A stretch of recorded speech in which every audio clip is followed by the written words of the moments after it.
Hello guys, welcome back to my channel Heal Truly पे आप सभी का स्वागत है। मेरा नाम अमृता है। आई होप आप सब बहुत अच्छे होंगे। ठीक है, आओ स्टार्ट करते हैं। आज हम जानेंगे कि देखो, टॉक्सिक पेरेंटिंग के बारे में सबने सुना होगा, राइट। आज हम जानेंगे 10 signs of toxic parenting. Okay, because there is a difference between strict parenting and toxic parenting, right. तो आओ स्टार्ट करते हैं। सबसे पहले, टॉक्सिक पेरेंटिंग होती क्या है। देखो, जब भी ऐसी पेरेंटिंग जो किसी बच्चे की साइकोलॉजिकल, इमोशनल और कभी कभी फिजिकल वेलबींग को हार्म करे, उसे कहते हैं टॉक्सिक पेरेंटिंग। ठीक है। और दूसरी चीज़ ये भी जानना ज़रूरी है कि देखो, कभी कभी जो टॉक्सिक पेरेंट्स होते हैं ना, ये खुद भी विक्टिम्स होते हैं। ठीक है। तो ज़रूरी नहीं है कि इनकी हमेशा ये कॉन्शियस चॉइस हो। ठीक है। ये अनकॉन्शियसली भी या अननोइंगली भी ये ऐसे पैटर्न्स को फॉलो करते हैं या रिपीट करते हैं जो इनके साथ हुए हैं। ठीक है। Intentionally, unintentionally, but the thing is कि वो, आप चाहे कुछ भी बोल लो, बट उसका जो रिजल्ट है वो टॉक्सिक ही है। उसका इफेक्ट जो है वो टॉक्सिक ही है, वो नेगेटिव ही है। ठीक है। वो कंस्ट्रक्टिव नहीं है, वो डिस्ट्रक्टिव है। ओके। सो आइए समझते हैं सबसे पहले कि वो 10 साइंस क्या है। देखो, सबसे पहला साइन कांस्टेंट क्रिटिसिज्म। आपने देखा होगा अक्सर ऐसे पेरेंट्स होते हैं जो छोटी छोटी बातों पे अपने बच्चों को क्रिटिसाइज करते हैं। ठीक है। जैसे कि कोई सामान गिर गया, तुमसे तो कोई चीज़ संभलती नहीं है, तुम ऐसा ही करते हो, तुमसे कुछ होता नहीं है। ठीक है। इस तरीके से हर छोटी छोटी बातों पे बोलते रहना, है ना। अगर कोई, मान लीजिए 4 लोग बैठे हैं, तो उसमें भी वो सामने वाला अगर कोई अपने बच्चे की बुराई कर रहा हो या कह लो कुछ अच्छा भी बोल रहा हो, अगर वो एक बोल रहा है तो ये 4 बोलेंगे। सामने वाले ने अगर एक बुराई गिनाई अपने बच्चे की, तो ये 4 बुराई गिनाएंगे कि मेरा बच्चा तो ऐसा है। ठीक है। सो यहाँ तक कि आप सोचो, पब्लिक अटैकिंग भी नहीं, यहाँ पे पर्सनल अटैकिंग मतलब तो होती ही है। ठीक है। पब्लिकली भी ये लोग क्रिटिसाइज करते हैं।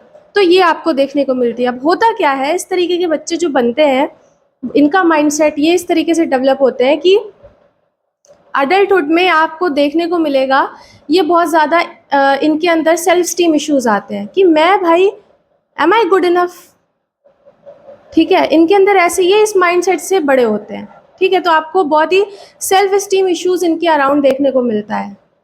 ठीक है, ऐसी पेरेंटिंग में बच्चों के साथ। दूसरी चीज़ है आपका कांस्टेंट कंपैरिजन। कांस्टेंट कंपैरिजन मतलब कि आपको देखने को मिलेगा कि जहाँ पर पेरेंट्स, जो ये टॉक्सिक पेरेंट्स होते हैं, वो अक्सर अपने बच्चों को छोटी छोटी चीज़ों पे कंपैरिजन करते हैं। जैसे कि उसके इतने नंबर आ गए, उसके 90 आए, तुम्हारे 75 आए, उसने आईआईटी में ले लिया, उसने क्रैक कर लिया, तुम्हारा तो अभी तक कुछ नहीं हुआ है। ठीक है। तो छोटी छोटी चीज़ों पर, ठीक है, हर चीज़ में एकेडमिकली हो गया कंपैरिजन, आपके कजिन से आपका कंपैरिजन, इस तरीके से। तो होता क्या है, आप बहुत देखोगे ऐसे बच्चों में, जब ये अडल्ट बनते हैं, तो ऐसे ग्रोइंग अप इनके अंदर पता है क्या चीज़ होती है, कैसा देखने को मिलता है, इनके अंदर राइवलरी बहुत होती है, राइवलरी आ जाती है। ठीक है।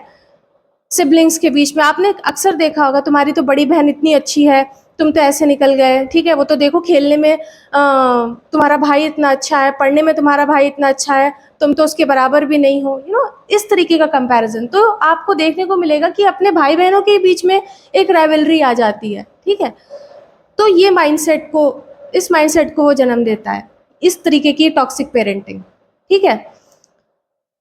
एक बच्चों को दूसरे बच्चे से जेलसी होने लगती है, राइवलरी, छोटी छोटी चीज़ों पे उनको अच्छे नज़र से नहीं देखते हैं। तो ये सारी चीज़ें आती हैं, वो इसकी देन है। तीसरी चीज़ आपको देखने को मिलेगी, very very important toxic parenting में, इमोशनल मैनिपुलेशन। अपने ऐसे पेरेंट्स जो अपने डिज़ायर्स, अपने विशेस, अपने वांट्स के लिए बच्चों को इमोशनली मैनिपुलेट करते हैं। अब वो चाहे फियर डाल करके करे, इनसिक्योरिटी डाल करके करे, कैसी भी करे, बट द गोल इज़ कि वो अपनी बात, मतलब स्लाइटली कह लो, कैसे भी कह लो, अग्रेसिवली कह लो, उसे इमोशनली मैनिपुलेट करके वो करवाते हैं। ठीक है। अब होता क्या है कि ऐसे जो बच्चे होते हैं ना, उनके अंदर पीपल प्लीजिंग आती है। जो भी इमोशनली मैनिपुलेट होते हैं ना, उनके अंदर बड़े होकर के वो पीपल प्लीजर बनते हैं, ठीक है। अडल्टहुड में आप उनको देखोगे कि क्योंकि उनको अपने नीड्स, अपने वांट्स का कुछ नहीं पता होता है, ठीक है, उसको वो इग्नोर कर देते हैं। तो ऐसे ही बच्चे बड़े होकर के वो पीपल प्लीजर बनते हैं, ठीक है। उसका रीज़न ये टॉक्सिक पेरेंटिंग होती है, ठीक। फोर्थ वन इज़ कि गैस लाइटिंग। गैस लाइटिंग में आपने सुना होगा, ऐसा कैसे, ऐसा ये तो बिल्कुल नहीं है, ऐसे कैसे हुआ, है ना, ऐसे तो नहीं होता है, ऐसा तो नहीं होता है। ये लाइन जो है ना, ऐसे पेरेंट्स जो होते हैं ना, बेसिकली वो सिरे से खारिज कर देते हैं। मतलब आप समझ लो, ऐसा कैसे हुआ, मतलब आप सामने दिख रहा है आपको कोई चीज़, वो बोल देंगे ऐसा तो नहीं है, ठीक है। आप तो इसमें होगा क्या, इसमें जो बच्चा बढ़ रहा है, इस बच्चे का जो माइंडसेट होता है वो कैसा होता है कि ऐसा बच्चा अपने बड़े होते होते ये अपने मेमोरी को, अपनी फीलिंग्स को, अपने परसेप्शन पे ये डाउट करेगा कि भाई ये ऐसा था भी कि नहीं था। तो ऐसे बच्चे को आप देखोगे, ऐसे अडल्ट्स में डिसीजन मेकिंग में बहुत दिक्कत होती है, ये डिसाइड ही नहीं कर पाते, ठीक है। इन्हें, इनके अंदर ये चीज़ होती है कि इन्हें बाउंड्रीज के बारे में नहीं पता होता है, ठीक है। तो ये हमने जाना गैस लाइटिंग, है ना। डिसीजन मेकिंग में तो समझो इसका बहुत बड़ा इसका हाथ होता है, गैस लाइटिंग का, ठीक है। ऐसा तो होता ही नहीं है ना। चौथी चीज़ें, fourth one is excessive control, हद कंट्रोल होना। क्या पहनोगे, क्या खाओगे, कहाँ उठोगे, कैसे दोस्त बनाओगे, किसके साथ रहोगे, किससे शादी करनी है, एवरीथिंग, एवरीथिंग मीन्स एवरीथिंग, ठीक है।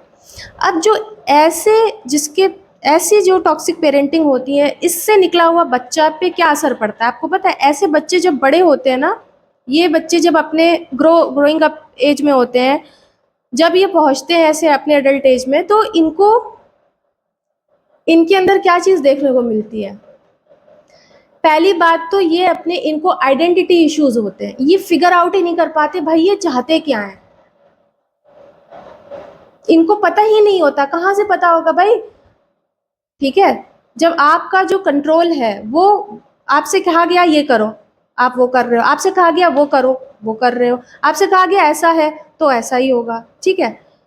तो आपने मैक्स, जो ज़्यादातर लोगों में आप देखते होगे ना, कई ऐसे अडल्ट होते हैं जो 25 भी क्रॉस कर जाते हैं और वो, उन्हें पता ही नहीं होता, वो फिगर आउट ही नहीं कर पा रहे होते कि उन्हें करियर में क्या करना है, वो बहुत ही पता ही नहीं होता, ठीक है। उनको अपनी आइडेंटिटी, मुझे क्या अच्छा लगता है, तो ऐसे लोगों को तो अपनी एक्चुअल में बाउंड्रीज ही नहीं पता होती है, सेट करने की तो बहुत दूर की बात है। इन्हें अपने लाइक्स और डिसलाइक्स के बारे में ही नहीं पता होता, क्यों, रीजन कि भाई उनको कुछ, उन्होंने एक्सप्लोर ही नहीं किया है, ठीक है। देवर कंट्रोल्ड बाय देयर पेरेंट्स। और अगर सब कुछ बढ़िया है तो आप वो बोलोगे, वो सामने वाला करेगा। जब तक ये इक्वेशन अच्छी चल रही है, मतलब पॉजिटिव साइड चल रहा है, ये समझ रहे हो, हर चीज़ की दो साइड होती है। जो तो अगर आपके जो पेरेंट्स ने बोला, ठीक है, उनके हिसाब से चीज़ें सही थी और वो सही निकली भी, तो अच्छी बात है। लेकिन अगर ये गलत निकल गई तो फिर इसका दूसरा है, आप फिर इसी चीज़ से डील करते रहोगे और आपको ये हो जाएगा कि मैं क्यों करूं, आप अकाउंटेबिलिटी लोगे ही नहीं। ये इसकी गलत साइड आपसे जुड़ जाती है कि आप अकाउंटेबिलिटी लेनी ही नहीं, छोड़ देते हो, क्योंकि आपको लगता है भाई मैं कहाँ अकाउंटेबल हूँ, मुझे तो मुझे तो इन्होंने बोला था, मैंने कर दिया, हो पाया नहीं हो पाया कोई बात नहीं। लेकिन आप ये नहीं समझते हो कि एक समय के बाद आपको जवाब देना पड़ता है, आप खुद के लिए आंसरेबल होते हो। कुछ लोग अपनी पूरी जो एक अच्छी खासी लाइफ होती है ना, जहाँ पे कुछ करने की चीज़ होती है, वो इसी पैटर्न में तोड़ देते हैं, सॉरी, इसी पैटर्न में अपने आप को खो देते हैं, ठीक है। उसके पीछे उसका रीज़न ये एक्सेसिव कंट्रोल होता है, जो आगे जाकर के इस चीज़ में बदलता है और आप समझ नहीं पाते हो कि ये हो क्या रहा है, ये कहाँ से आया है, इसका सीड कहाँ से है, ठीक है। और आप इसका एक्सक्यूज़ देते हो यही कंट्रोल, कि भाई मुझे तो कहा गया, मैंने कर लिया, हुआ नहीं, अकाउंटेबिलिटी नहीं लेते हो। तो ये चीज़ समझो। पांचवी चीज़ क्या बताई, पांचवी चीज़ इनविजिबिलिटी। ठीक है, इसमें क्या है भाई, पूरी तरीके से साफ साफ अब किसी भी बच्चे की फीलिंग्स को इनविजिबल कर देना। ठीक है, बच्चा कह रहा है मेरे पेट में दर्द हो रहा है, पेट में दर्द हो रहा है, ऐसा तो नहीं होता है, इतना तो नहीं हो सकता, तुम ड्रामा कर रहे हो, तुम नौटंकी कर रहे हो। ठीक है, इसे कहते हैं इनविजिबल होना। ठीक है, इनविजिबल कर देना। तो बच्चा क्या करता है, बच्चा ये सोचता है कि अच्छा बताया था। इनविजिबल में आप एक और चीज़ समझो कि बच्चा कह रहा है कि मेरे को बुली किया है, ठीक है, ऐसा किया है, ठीक है, मुझे स्कूल में बुली किया गया है। तो ऐसे पेरेंट्स क्या बोलेंगे, भाई तुम स्ट्रांग नहीं हो, तुम वीक हो, तुम वीक हो इसलिए तुम्हें बुली किया जा रहा है, तो या तो इग्नोर करो या तो स्ट्रांग बनो। तो वो ये रीजंस देते हैं। तो जब ऐसे बच्चों को इस तरीके से डील किया जाता है, ऐसे टॉक्सिक पेरेंटिंग के साथ बड़ा किया जाता है, तो ऐसे बच्चों के अंदर आता क्या चीज़ है कि वो अपनी फीलिंग्स को सप्रेस करना सीख जाते हैं। ठीक है, तो जो चीज़ आप सप्रेस कर रहे हो, दबा रहे हो, तो वो सोचो वो अच्छी है। ऐसे ही बच्चे बड़े होकर के निकलते कि मुझे तो कोई समझता नहीं है, ये नहीं है, वो नहीं है, क्या ज़रूरत है। ठीक है, तो वो इमोशनली अपने आप को, ऐसे ही बच्चे आगे जा कर के मेंटल हेल्थ से जूझते हैं, ऐसे ही बच्चों को एंग्जाइटी, डिप्रेशन, ये सब चीज़ें देखने को मिलती हैं। रीज़न उसके पीछे ये टॉक्सिक पेरेंटिंग है। ठीक है, जहाँ पे बच्चे की फीलिंग्स को ही रजिस्टर नहीं किया जाता है। ठीक है, या वो जो भी कह रहे हैं, बता रहे हैं, ठीक है, उनकी थिंकिंग है, उनका परसेप्शन है, ये सारी चीज़ें। ठीक, उसके बाद आता है इमोशनल अनअवेलेबिलिटी।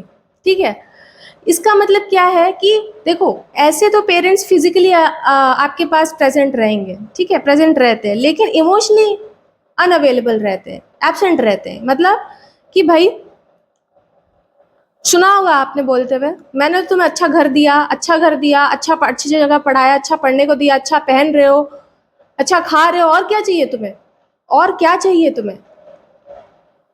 आप समझ रहे हो। तो कहने का मतलब यही है, और क्या चाहिए वाला जो बच्चा होता है ना, बस वो, उसको तो, ऐसे जो बच्चे होते हैं वो आगे जा कर के अपने अडल्टहुड में पहली बात तो खुद इमोशनल अनअवेलेबल हो जाते हैं लोगों के लिए। ठीक है, दूसरी चीज़, इनके जो रिलेशनशिप होते हैं वो भी डीपर नहीं होते हैं, वो भी सुपरफिशियल होते हैं, ये कनेक्ट नहीं कर पाते रिलेशनशिप में उतने अच्छे से। तो उसके पीछे का रीज़न ये होता है। आप समझ रहे हो। ठीक है, और क्या है, पेरेंटिफिकेशन। पेरेंटिफिकेशन का क्या मतलब है, आपने सुना होगा अक्सर लोग अपने, उससे कहते नहीं, उम्र से पहले बड़ा हो गया, आपने मतलब ऐसे बोलते हैं कि तो बच्चा सा था, लेकिन देखो दो चीज़ें होती है, एक रिस्पॉन्सिबिलिटीज अलग चीज़ होती है। ठीक है, कि आपके हालात ऐसे थे, सारी चीज़ें वैसे बड़े हो गए, ठीक है, मटीरियलिस्ट चीज़ों की वजह से। लेकिन जो एक चीज़ होता है इमोशनल, आपके मदर फादर के जो भी उनका मैरिटल इश्यूज है वो भी आपके सामने है, फियर्स भी आपके सामने, उनके इनसिक्योरिटीज भी आपके सामने, तो आपको सब एक तरीके का, आप एक सबका इमोशनल बैगेज लेकर के आपने रखा हुआ है। ठीक है, तो आपको लगता है वो एक रिस्पॉन्सिबिलिटी लगने लगती है। ऐसे लोग, ऐसे बच्चे आगे जा कर के बहुत जल्दी जल्दी उनका बर्न आउट देखने को मिलता है। वो एक चीज़ से निकलेंगे, दूसरी चीज़ पे वो, उनका तुरंत वो बर्न आउट हो जाएगा। ठीक है, आपने ऐसा देखा होगा रिलेशनशिप में, कोई कोई एक चीज़ करके आता है, उसको कहा जाता है, तो उसको लगता है नहीं भैया मुझसे नहीं हो पाएगा, तुरंत भाग खड़ा होता है। तो ये जो बर्न आउट हो रहे होते हैं ना, वो इसी का नतीजा होता है। ठीक है, ऐसे टॉक्सिक पेरेंटिंग का नतीजा होता है जहाँ पे फाइनेंशियल बर्डन्स के साथ साथ बहुत सारी चीज़ें होती हैं। ठीक है, इमोशनल रिस्पॉन्सिबिलिटी भी आपके ऊपर, आपको लगता है आ गई हैं। ठीक है, तो ये सारी चीज़ें हैं। और क्या रह गया है, ठीक है, गैस, हाँ, कंडीशनल लव। कंडीशनल लव मतलब कि देखो, जो आपकी ये वाली पेरेंटिंग होती है ना, स्ट्रिक्ट पेरेंटिंग होती है, देखो यहाँ पर आपकी क्लियर बाउंड्रीज होती हैं, क्लियर रूल्स होते हैं, चीज़ें प्रिडिक्टेबल होती है, लेकिन यहाँ अनप्रिडिक्टेबल होती है टॉक्सिक पेरेंटिंग में। तो इधर जो आपका कंडीशनल लव होता है कि ऐसा होगा, तुम डॉक्टर बनोगे तो मुझे और बहुत अच्छा लगेगा, ठीक है, ऐसा होगा तो वैसा होगा। ठीक है, बेसिकली अगर मैं आपको समझाऊं, यहाँ पर लव जो है, प्यार जो है, वो रिवॉर्ड की तरह यूज होता है, और जो विड्रॉल है यानी कि प्यार ना देना, वो एक पनिशमेंट की तरह यूज होता है। ठीक है, या साइलेंट ट्रीटमेंट भी आप इसमें जोड़ सकते हो, ठीक है। तो यहाँ पे ये चीज़ें चलती है। अब ऐसा जो बच्चा है, वो बच्चा सोचो इसका माइंडसेट क्या है। ऐसा बच्चे जो बड़े होंगे ना, इनका ये ऐसे बड़े होते हैं कि ऐसा देखा गया एडल्टहुड में कॉन्स्टेंटली प्रूव, जो अपने जो परफेक्शनिज्म का जो कीड़ा होता है ना, ये इसी की देन होती है। फेलियर का डर, गलती ना करने का डर, बहुत सारी चीज़ें हैं, ठीक है। तो ये सारी चीज़ें इधर देखने को मिलती हैं इस पेरेंटिंग की, इस तरीके की पेरेंटिंग की वजह से, जहाँ चीज़ें कंडीशनल होती है, ठीक है। कॉन्स्टेंटली अपने आप को प्रूफ करना, ये सारा आता है, ठीक है। और क्या रह गया है, तो ये सारी चीज़ें हैं। और